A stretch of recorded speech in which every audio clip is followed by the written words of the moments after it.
Si un homme de Dieu ne veut pas faire correctement le travail de Dieu, qu'il démissionne. Un homme de Dieu n'est pas là pour plaire à la foule. Il n'est pas là pour dire ce que les gens veulent entendre. Il est là pour transmettre fidèlement la parole de Dieu. Alors si quelqu'un porte le titre d'homme de Dieu, mais refuse de dire la vérité, s'il préfère arranger le message pour être accepté, s'il adapte la parole de Dieu pour ne pas déranger, qu'il démissionne. Parce que le ministère n'est pas un jeu. Ce n'est pas une position pour gagner le respect des hommes. C'est une responsabilité spirituelle sérieuse. Et il faut comprendre quelque chose de très sérieux. Dieu n'a pas besoin d'un homme pour parler. Dans la Bible, Dieu a fait parler une ânesse pour reprendre un prophète. Cela veut dire que si un homme refuse de faire le travail de Dieu, Dieu peut le remplacer. Dieu peut utiliser quelqu'un d'autre. Dieu peut utiliser une personne simple. Dieu peut même utiliser ce que les hommes méprisent. Donc personne n'est indispensable. Dans la Bible, Aaron a cédé à la pression du peuple. Il a fait ce que les gens voulaient voir au lieu de rester ferme dans ce que Dieu avait dit. Résultat, le peuple est tombé dans l'idolâtrie. Aujourd'hui encore, beaucoup veulent des prédications qui flattent, pas des paroles qui corrigent. Et certains hommes de Dieu tombent dans ce piège.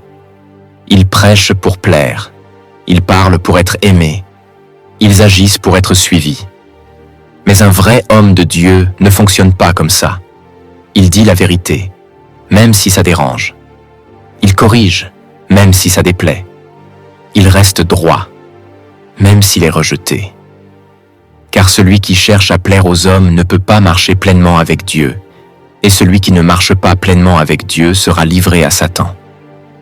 Aujourd'hui, certaines personnes se disent servantes de Dieu, mais leur manière de vivre montre autre chose.